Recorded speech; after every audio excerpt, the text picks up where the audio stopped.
Yo, what's going on YouTube? It's one of the only the Meg Hector, and here guys today, bringing you some more potential Pokemon Ultra Sun and Ultra Moon leaks. And notice on the word potential is the key word in that sentence, so take this with a grain of salt. It could be 100% true, it could be 100% fake, you never know.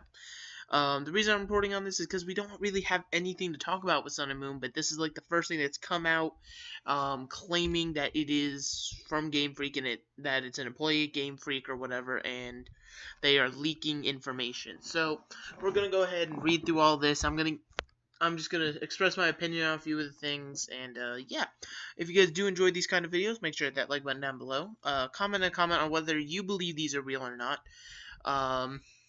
And yeah, this is pretty much just a conversation starter, I think is the best way to put it. Shout out to Sacred Fire Negro for saying it like that, because that's the best way. Like, even if leaks aren't true, it's a good way to start conversation, because these are some cool ideas that sometimes fake leaks come up with. Alright, so the first thing is Ultra Sun and Ultra Moon are a what-if alternative take on the Sun and Moon universe. The games take place later than the story of Sun and Moon. Now, that kind of doesn't make sense, but it kind of does. And let me explain.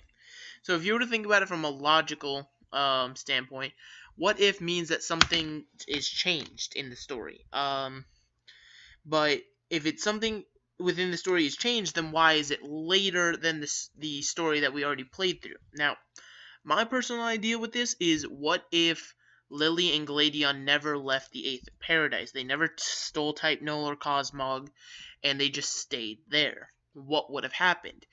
That could still let us be later than the story of Sun and Moon, and it would pose a pretty big what if, especially because Cosmog never really left the Aether Paradise. You never had to save Lily and Cosmog on the bridge. You never met Tapu Koko, all that. Like, that basically never happened.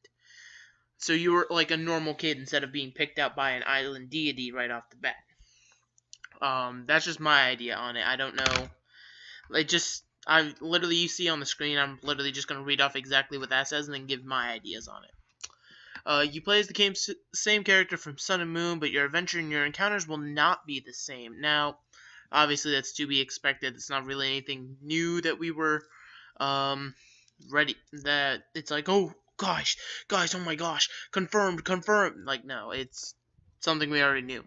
New Pokemon will be featured in the regional Pokedex. Now, obviously in the trailer they did say that we will see Pokemon that we have not seen in Alola before, but we didn't know if that was just the Solgaleo Lunala fusion. We don't know if that's new Alolan forms only, or if it's actual new Pokemon. But this is claiming that there will be new Pokemon added to the dex, which I could see being realistic. Obviously it's not like something hard to predict. It's just a yes or no question, 50-50, you know, they're right or wrong. But, because there was quite a few leaks that were Sun and Moon that were credible on a lot of things, but they were missing a few things. Like, they claimed certain Pokemon would exist. Like, I remember a snowman Pokemon was talked about in a lot of them, and a lot of the leaks turned out to be right, but we never saw the snowman. This could be where the snowman comes into play, things like that. I don't know, it's definitely interesting. I hope we get some new Pokemon, because I personally, more Pokemon to me is just, the more the merrier. Obviously, you have those people that are like, oh my gosh, the more Pokemon there are, there's no diversity in them. Like, look at this, there's no originality here. He's just a Chandelure. Like, I mean, you take what you can get. Originality has never been a thing with Pokemon. I mean, think about it. Geodude Graveler Golem's been a rock. A rock. But hey, who knows? They might get a Mega Evolution where they turn into Dwayne The Rock Johnson. Who knows? Some Pokemon with different forms will get new ones in Ultra Sun and Ultra Moon. There will be new Oricorio forms, one of which is ballet-themed and ice-flying. Now, this is the coolest thing on this list to me. Because I could see things like that happening, where we go and we find new places for Oricorios, or, for example, we have a midnight and a midday Lycanroc, but what happens at, like, dusk? You know what I mean? Could we get, like, a dusk Lycanroc where it's in between on both? Is there anything else that had a bunch of different forms? I don't believe so. I don't know. I don't think there was anything else that had a bunch of that had separate form. Wishy-washy might get something different. Who knows? You never really know. Um, I don't know. I feel that's the most interesting to me, especially because it specifically says a ballet-themed um ice flying Oricorio. Like it's very specific details. Like, and that either confirms it to be real or confirms it to be fake immediately. When they get specific with details, that is the lockdown on one side or the other. There are new Alolan forms, this time with focusing on Pokemon from the Johto region. Now, the reason that I believe, even if this entire set of leaks is incorrect, I believe we are getting Johto Alola forms. I 100% believe that because we are getting the Gold and Silver on the Virtual Console like a month and a half right before we get the games. Just how we had Red, Blue, and Yellow to get regular Kanto Pokemon, so now we're gonna have something to get regular Johto Pokemon. Granted, you want that Houndour, you're gonna go to Kanto. But hey, I mean, I definitely see it happening. Whether or not it does happen, I 100% predicted on Game Freak's part, just because it makes sense, and there's quite a few Johto Pokemon that deserve a little sunshine, or a little bit of sunlight. They don't ever get used; they just kind of sit there.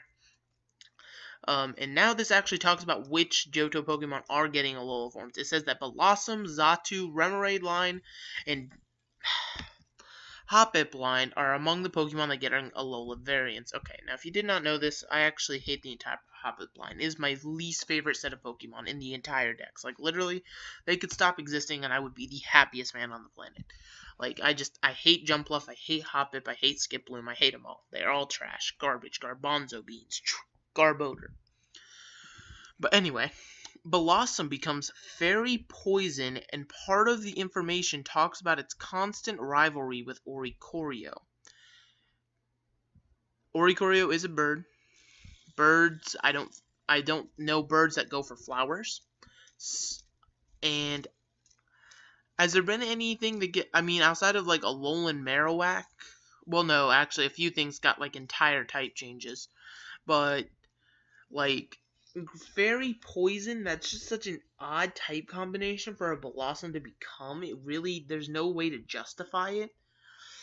Unless it was like, because think about it, if you're a flower that's getting picked on by birds or what have you, or anything like that, then why would you become a fairy or a poison type? Well, I could see poison, but if anything, you'd become like a ground type maybe, that way you don't have any more flowers and you can attack back. But hey, once again, take these with a grain of salt. They are most likely fake, but hey, who knows? Could be real. Hoppip, Skiploom, and Jumpluff are Grass Steel, which, while the Remoraid line gains the Steel typing as well in addition to Water. As far as I've seen from designs, the Alolan variants don't have any drastic differences.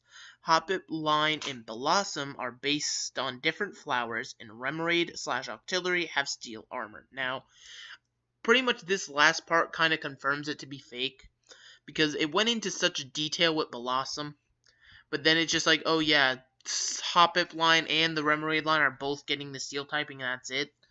And then it doesn't even talk about Xatu. That kind of throws it off. That's what makes me believe that this is entirely fake. It just, you went into detail on one thing, but then forgot something else completely. But I would love to see an Alolan Octillery and Remoraid, just because Octillery alone, literally, as long as you add another typing to it, you wouldn't even have to mess with its stats. It'd be a good Pokemon.